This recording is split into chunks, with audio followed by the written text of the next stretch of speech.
जय श्री राम। राम सप्रेम काहेउ मुनि पाहि, नाथ कहिए हम के ही मग जाहि। मुनि मन बिहसी राम सन कहि, सुगम सकल मग तुम कहूँ ऐ। चलते समय बड़े प्रेम से श्री राम जी ने मुनि से कहा, हे नाथ बताइए हम किस मार्ग से जाएं। मुनि मन में हंसकर श्री राम जी से कहते हैं कि आपके लिए सभी मार्ग सुगम हैं। साथ लागी मुनि से बुलाए, सुनि मन मुदित 50 आए। सबनि राम पर प्रेम अपारा, सकल कहीं मगु दीख हमारा। फिर उनके साथ के लिए मुनि ने शिष्यों को बुलाया। साथ जाने की बात सुनते ही चित्त में हर्षित हो कोई 50 शिष्य आ गए। सभी का श्री राम जी पर अपार प्रेम है।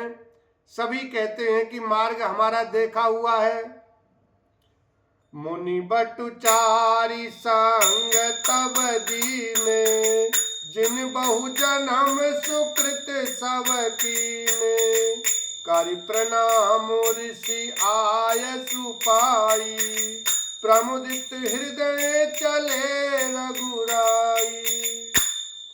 तब मुनि ने चुनकर 4 ब्रह्मचारियों को साथ कर दिया, जिन्होंने बहुत जन्मों तक सब सुकृत पुण्य किए थे।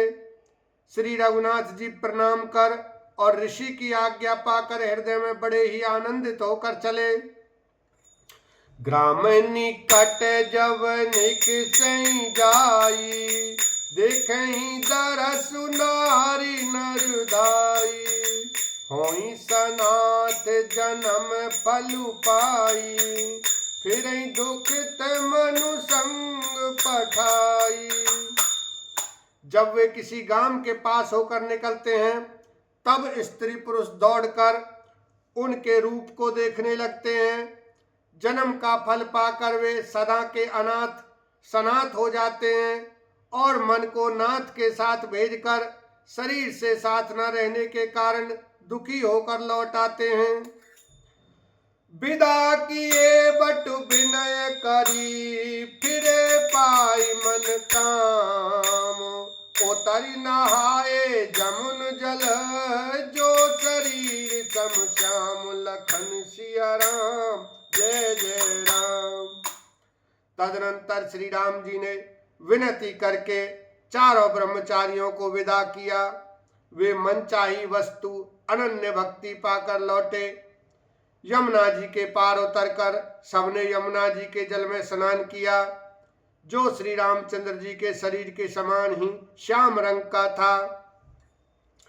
सुनत तीर बासिय नर नारी, धाये निज निज काज विसारी।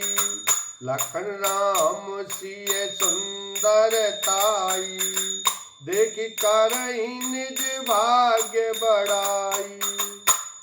यमुना जी के किनारे पर रहने वाले स्त्री पुरुष यह सुनकर कि निषाद के साथ 2 परम सुंदर सुकुमार नवयुवक और एक परम सुंदर स्त्री आ रही है, सब अपना अपना काम भूलकर दौड़े और लक्ष्मण जी, श्री राम जी और सीता जी का सौंदर्य देखकर अपने भाग की बड़ाई करने लगे। अति लालसा बसई मन माही, नाउ गाँव गूंजत सकुचाई। जे तिन मऊ बय बिरध सयाने, तिन करि जुगुति राम पहिचाने। उनके मन में परिचय जानने की बहुत सी लालसाएं भरी हैं, पर वे नाम गांव पूछते सकुचाते हैं। उन लोगों में जो वयोवृद्ध और चतुर थे, उन्होंने युक्ति से श्री रामचंद्र जी को पहचान लिया। सकल कथा तिन सबहि सुनाई, बन चले पितु आय सुपाई।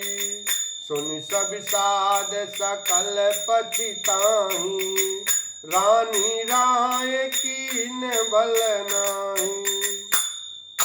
उन्होंने सब कथा सब लोगों को सुनाई कि पिता की आज्ञा पाकर वे वन को चले हैं।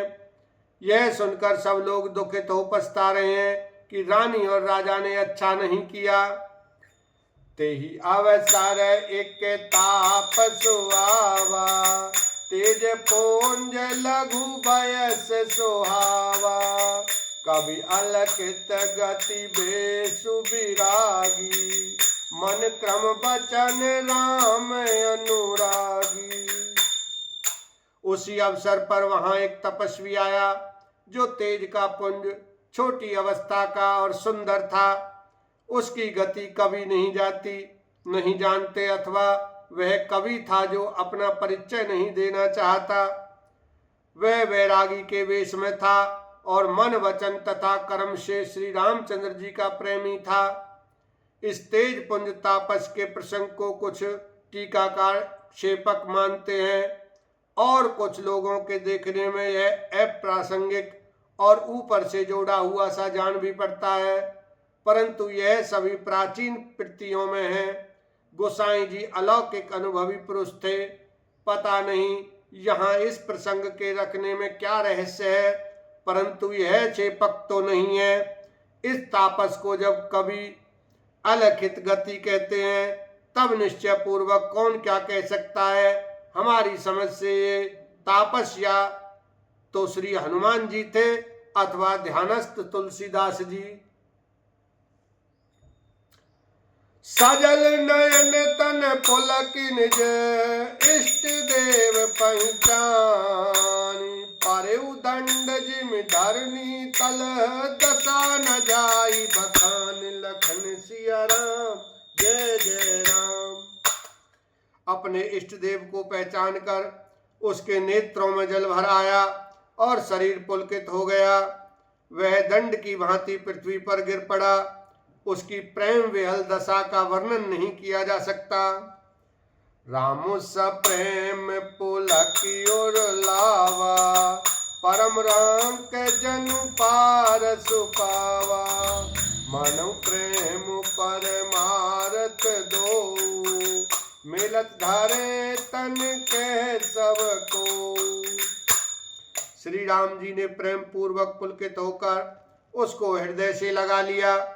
उसे इतना आनंद हुआ मानो कोई महादरिद्री मनुष्य पारस पा गया हो। सब कोई देखने वाले कहने लगे कि मानो प्रेम और परमार्थ परम तत्व दोनों शरीर धारण करके मिल रहे हैं। बहुरी लखन पायन सोई लागा, लीन उठाई उमगी अनुरागा। पुनसिय चरण धूर धरि सीसा, जननी जानिस सुदीन असीसा।